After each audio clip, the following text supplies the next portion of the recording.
Macam biasa kita baca doa dulu ya. Amin ya rabbal alamin. Okey murid-murid. Cuba teka hari ni kita nak belajar apa? Ustaz ada bagi kan minggu lepas.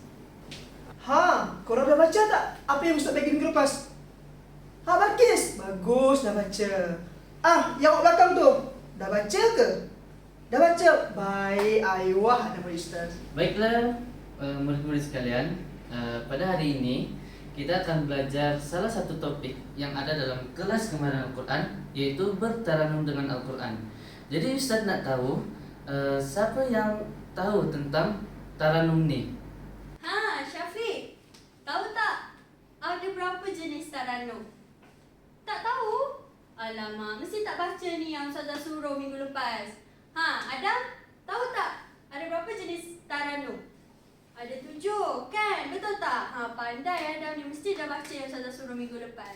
Okey, jadi sebelum kita mulakan, jadi Ustazah nak kita bahagikan grup ikut kumpulan, iaitu 5 kumpulan. Jadi Ustazah nak semua kira daripada 1, lepas tu 2, 3, 4, 5, start daripada Adam. Ustaz akan letakkan label sunat ni untuk yang dapat nombor 1. Siapa dapat nombor 2 tadi? Yang untuk nombor 2 harus. Nombor 3 mana nombor 3? Nombor 3 makruh. Nombor 4 haram. Nombor 5 fardu kifayah. Okey, jadi semua boleh berkumpul ikut nombor masing-masing lah. Okeylah, baik kelas. Kali ni, siapa pernah dengar perkataan tarsiah? Okey. Untuk yang tak pernah dengar, Ustaz nak dulu kumpulan dah. Kalian bagi kan? Ustaz nak korang lantik seorang ketua, ambil sekeping kertas tarsiah ni dengan Ustaz. Lepas ni Ustaz akan terangkan macam mana permainan ni. Boleh semua? Okey, jadi semua ahli kumpulan sudah mendapatkan tarsiah masing-masing kan? Okey, jadi tarsiah itu Ustaz nak kamu semua baca dengan ahli-ahli kumpulan kamu. Jadi tarsiah ni, apakah itu tarsiah? Macam mana kita nak buat aktiviti ni? Okey, aktiviti ni kita perlu baca, ikut soalan dan seterusnya itu jawabannya. Jadi kamu hanya perlu baca ikut lawan arah jam. Ustaz dah setting dah ni lawan arah jam. Jadi Ustaz bagi masa dalam masa 3 minit saja untuk kamu baca tarsiah ni. Okey. Jadi semua ahli kumpulan boleh mulakan. Okey, baiklah. Masa kita dah tamat. Jadinya sekarang ni semua dah habis baca ke? Dah kan? Okey. Next, kita akan tengok satu video sejarah taranum Al-Quran. Okey, kita tengok sama-sama ya.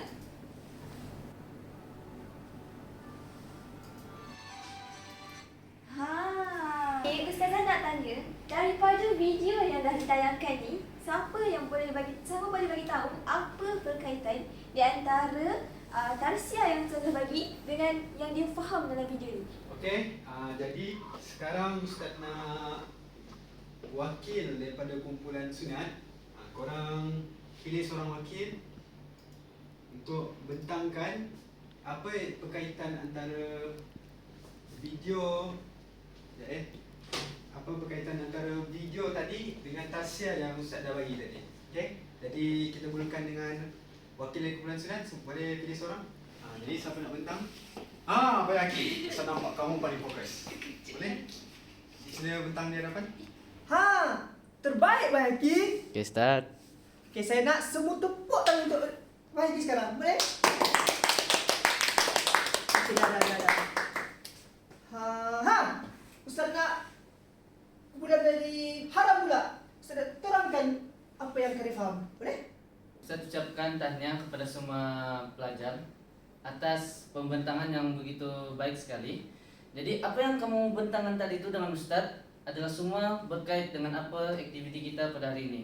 Jadi Ustaz ucapkan tahniah kepada semua dan pelajar-pelajar semua bolehlah beri tepukan untuk diri masing-masing.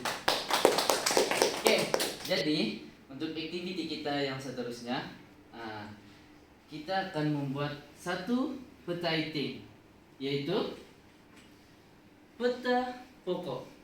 Jadi Ustaz nak tanya, siapa yang tahu apakah itu peta pokok? Siapa yang pernah buat peta pokok sebelum ni? Ada yang tahu? Tak tahu? Jadi sekejap lagi Ustaz akan terangkan bagaimana kita nak buat peta pokok yang Ustaz maksudkan ini. Okey, Ustaz akan berikan contoh kepada kamu semua. Okey. Okey, ini adalah contoh peta pokok yang Ustazah nak murid-murid buat. Okey, korang kena buat peta pokok semua macam ni. So, dekat sini Ustazah ada sediakan kad Manila untuk setiap kumpulan. Setiap kumpulan kena ambil satu, okey? Okey, dekat sini ada 5 kad Manila dan juga 5 sampul. Siapa tahu apa yang ada dalam sampul ni? Okey, dalam sampul ni akan ada semua situasi-situasi yang akan ditunjukkan sebentar nanti. Okey, saya tunjuk dulu apa situasinya. Okey, nampak tak? Okey, situasi ni dia dalam keadaan berterabur. Jadinya Ustazah nak kalian guna kepakaran dan juga asal minda tu cuba fikir daripada banyak-banyak situasi ni macam mana nak bahagikan ikut dia punya hukum. Jadi ada 5 hukum kan untuk 5 kumpulan, tapi dalam sampul ni tak tersusun tau. Jadi korang kena susun buat peta pokok. Okey, peta pokok. Jadi dalam peta pokok tu masukkan satu persatu ikut turutan. Dan dalam ni juga ada anak panah. Jadi buat dengan betul Ustazah tak nak buat comot-comot, buat cantik-cantik je semua, okey? Okey, Ustaz depan ni Ustaz ada sediakan gam, cutter, gunting. Okey, semuanya ada kat depan. Dengan ni sampul. Sampul yang Ustaz cakap tadi. Jadi Ustaz nak setiap kumpulan hantar wakil untuk datang ke depan lah, ambil satu-satu setiap barang ni. Lepas tu dari sampul ni Ustaz nak korang hias lah, ni guna bahan-bahan yang Ustaz bagi ni. Ustaz nak korang hias cantik-cantik. Yang paling cantik Ustaz nak. Okey, boleh semua? Okey kelas, masa pun dah cukup. Ustaz nak semua ni hantar seorang wakil je, tampal ke depan semua peta pokok. Boleh? Okey, semua benda tampal ke depan.